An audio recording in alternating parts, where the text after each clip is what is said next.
Zdravím vás, priatelia, a pozdravujem vás pri pokračovaní druhej časti tohto videa. Dúchame vlastne na tú kývnu vidlicu. No a hlavne je zaujímavý ten krk. Toto mäso tu navarené. Už som dal ložiska pre všetko. Je to všetko suché.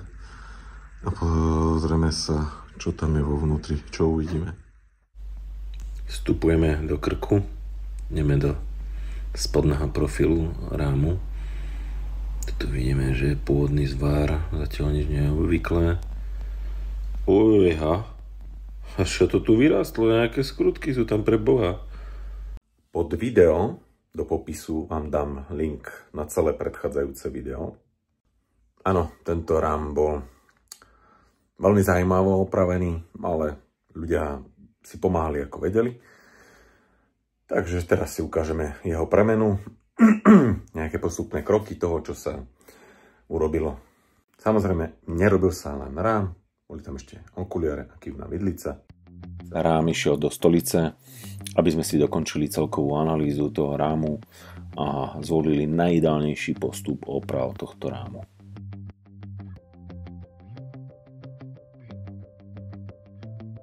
Naznačili sme si, kade budeme viesť prvý rez, aby sme vedeli, keď to otvoríme, ako budeme ďalej pokračovať. Samozrejme, opravil sa celý spodok, lebo ten bol deformovaný, urezali sa zadné držiaky výfukov a následne sa rozrezal profil po podkrk.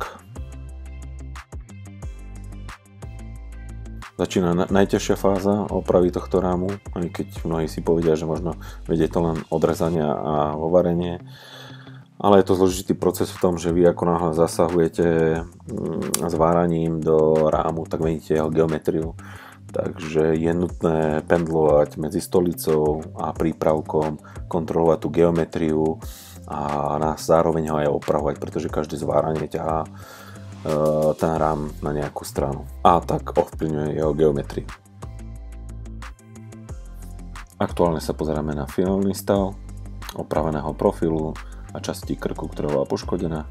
Samozrejme, nebudem tu dávať úplné detaily, to nie je až také podstatné, ale vlastne tá oprava sa tohto profilu podarila. Nebola to jednoduchá operácia, ale vyzerá to presne ako má.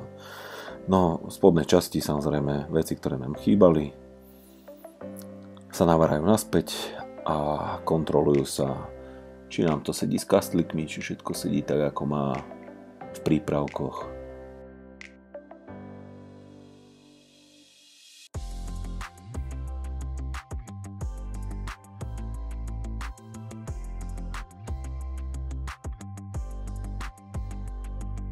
Na záver púzdro stojená, doraz stojená, stúpačkový kríž, aby to bolo finálne a pripravené na rovnanie. Takže pozeráme sa aktuálne na rovnanie rámu, ako je ťahaný krk, ako je spevnená zadná časť a spodná časť rámu, motorová časť. Keby tieto časti neboli spevnené, tak nevložíte motor do rámu. No a aktuálne finálny stav zrovnaného rámu, kde všetky napínacie prvky sú už povolené a rám si drží geometriu.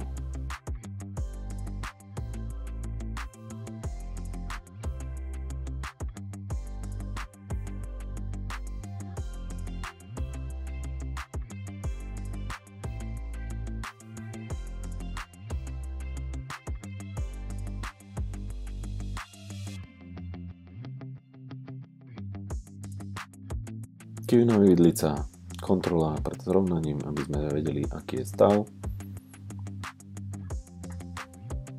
Následne sa vykonali opravy tých častí, ktoré boli vydraté od držiakov výfukov. Kývna vidlica sa zrovna a opätovne sa kontroluje geometria. Samozrejme sa to dokumentuje. No a na záver sa kontrolujú ešte aj okuliare.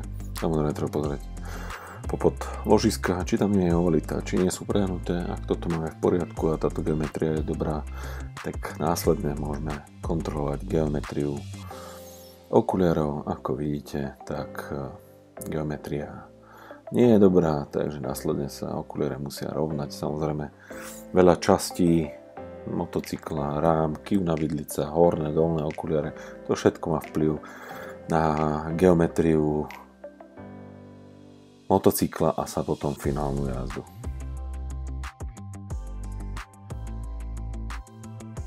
Ja vám ďakujem za pozornosť a vidíme sa pri ďalších videách. Majte sa.